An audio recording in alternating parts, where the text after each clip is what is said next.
अस्सलाम वालेकुम, मैं हूं डॉक्टर मोहम्मद अजीम और आज की एपिसोड में मैं डिस्कस करूंगा पैराडॉक्साइन रिकमेंडेड डेली अलाउंस इस biochemical function and deficiency symptoms. Riboflavin एक वाटर सॉल्युबल है और ये रोजाना की बुनियाद पे लेना पड़ता है, इसे B2 भी कहते हैं और ये इसके सप्लीमेंट मार्केट में अवेलेबल है। और इसकी जो काम करने का तरीका है या फंक्शनिंग मेथड है वो इसके को एंजाइम है, flavin mononucleotide and flavin adenine dinucleotide.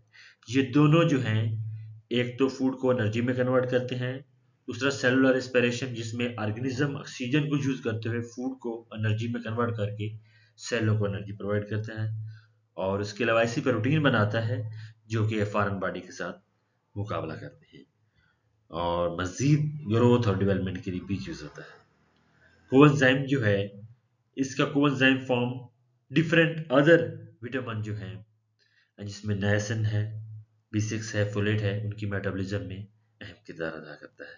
And last में वो लोग उनको ये सप्लीमेंट सजेस्ट किया जाता है जिनकी आंख का पर्दा पतला हो रहा होता है या उनको आधे सर का दर्द होता है। अब नेक्स्ट बात करते हैं, राइबोफ्लेविन जो है वो एक लाइट सेंसिटिव है। जब इस पे लाइट पड़ती है तो ये येलो कलर में कन्वर्ट हो जाता है। जो दिवाली में जो येलो कलर की इसकी फॉर्म है उसे कहते हैं ल्यूमिफ्लेविन। ये जो ये फॉर्म है, हिंदू जो है अपनी दिवाली की तकरीब में इसको फूड को रंग करने के लिए यूज करते हैं। और इसका जो स्ट्रक्चर है वो फूड में मौजूद मिल्क में मौजूद लैक्टोफ्लेविन, लीवर में मौजूद हेप्टोफ्लेविन और एग में मौजूद ओवाफ्लेविन से मिलता जुलता है। नेक्स्ट इसके स्ट्रक्चर की बात करें, इसकी जो दो कोएंजाइम फॉर्म है FAD और FMN। और फर्स्ट जो राइबोफ्लेविन है, क्योंकि ये इनएक्टिव फॉर्म में होता है, बॉडी खुद से फ्लेवोकाइनेज जो है एंजाइम को जनरेट करती है जो कि इसको FMN में कन्वर्ट करती है। FMN से FAD सिंथेज एक एंजाइम जनरेट होता है जो इसको FAD में कन्वर्ट करता है। नेक्स्ट है एनर्जी प्रोडक्शन में, इसकी दो फॉर्म जो हैं FAD और FMN। ये जो है इलेक्ट्रॉन ट्रांसपोर्ट चेन में यूज होती है जिसमें फोर प्रोटीन मिल के इलेक्ट्रॉन ट्रांसपोर्ट को यूज करते हुए ATP बनाती हैं और जो कि सारे सेलुलर फंक्शन के लिए एज ए फ्यूल के तौर पे काम करता है। उसके अलावा जो मेटाबॉलिज्म ऑफ फैट है, कार्बोहाइड्रेट है, प्रोटीन है, इस इन सारों की जो मेटाबॉलिज्म एंजाइम्स के थ्रू होती है, उन एंजाइम्स में एज ए को फैक्टर के तौर पे ये यूज होती है राइबोफ्लेविन। नेक्स्ट है एंटीऑक्सीडेंट एक्टिविटी। ये बजाते खुद एक एंटीऑक्सीडेंट है जो ROH को स्क्वेंज करता है, जिन्होंने जाके पूरे बॉडी को डैमेज करना था, क्रोनिक डिजीज का सबब बनते हैं। उसके अलावा ये ऑक्सीडेटिव स्ट्रेस से भी बचाता है डिफरेंट सेल्स को। देन है स्किन एंड वेन। राइबोफ्लेविन जो है वो कोलेजन की सिंथेसिस में यूज होता है जो कि बॉडी को स्ट्रक्चर और इलास्टिसिटी देती है। उसके अलावा कार्निया जो है उसके फंक्शन में भी ये यूज होती है। यानी कार्निया की जो ऊपर वाली लेयर है वो उससे बनती है जिसकी वजह से विजन की जो इश्यूज हैं इसके सप्लीमेंट लिए जाए तो वो प्रोड्यूस हो जाते हैं। लास्ट वन है रेड ब्लड सेल प्रोडक्शन। ये हेमोग्लोबिन को बनाती है, उसमें उसकी स्ट्रक्चर में हेमग्लोबिन जो कि ऑक्सीजन को कैरी करके ये बाइंड करके डिफरेंट सेल्स तक पहुंचाता है। और तो इस सेंस में ये इसका जो रोल है वो उसके इंतहाई अहम है ह्यूमन बॉडी के लिए, लेकिन इसकी डेफिशिएंसी जो है वो ज़्यादा नहीं होती। नेक्स्ट इसकी डेली अलाउंस की बात करें तो इसमें 1.2 से 1.7 मिलीग्राम रिक्वायर्ड है, लेकिन ड्यूरिंग प्रेगनेंसी और लैक्टेशन जो है इसकी कंसंट्रेशन है इंक्रीज हो जाती है। नेक्स्ट इसकी डेफिशिएंसी की बात करें तो इसमें जो मोस्ट डेफिशिएंसी आती है इसमें ये होता है कि आपके जो माउथ है इसकी साइडें जो हैं ये बिल्कुल नरम हो जाती हैं और ऐसा लगता है कि इसमें जख्म टाइप हो जाते हैं। और सेकेंडली इसका ये होता है कि इसकी आपकी जो टंग है वो सुर्ख हो जाती है और इससे ये होता है जेल के मसाइल भी आते हैं। इसकी डेफिशिएंसी मोस्टली इतनी ज़्यादा नहीं होती क्योंकि इसकी जो सोर्सेज होते हैं वो हम ज़्यादातर डेली लाइफ में कंज्यूम कर रहे होते हैं। नेक्स्ट बात करते हैं बायोटिन की। बायोटिन को B7 या HB कहते हैं और ये B complex sulphur containing vitamin है।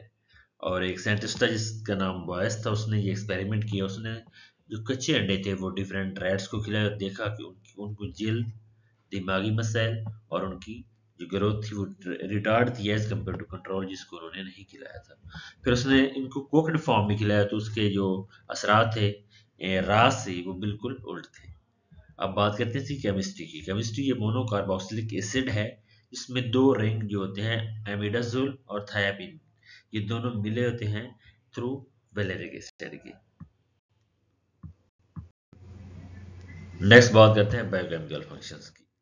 तो बायोटिन जो है वो डिफरेंट फंक्शन परफॉर्म करता है। फर्स्ट वन है ये पायरुवेट को ऑक्सैलिक एसीटेट में कन्वर्ट कर देता है जो कि क्रेब्स साइकिल में यूज होता है। सेकेंडली ग्लूकोनियोजेनेसिस जो है इन ग्लूकोज को नॉन कार्बोहाइड्रेट सोर्स से बनाता है एनर्जी और एनर्जी प्रोड्यूस करवाता है ड्यूरिंग स्टार्वेशन कंडीशन। थर्डली ये फैटी एसिड को मैन्युफैक्चर करता है जो कि सेल को रिपेयर और ग्रोथ करते हैं and during mean for example अगर कुछ इंजरी वगैरह हो जाए तो ये फैटी एसिड को सिंथेसाइज करते हैं सेल्स में।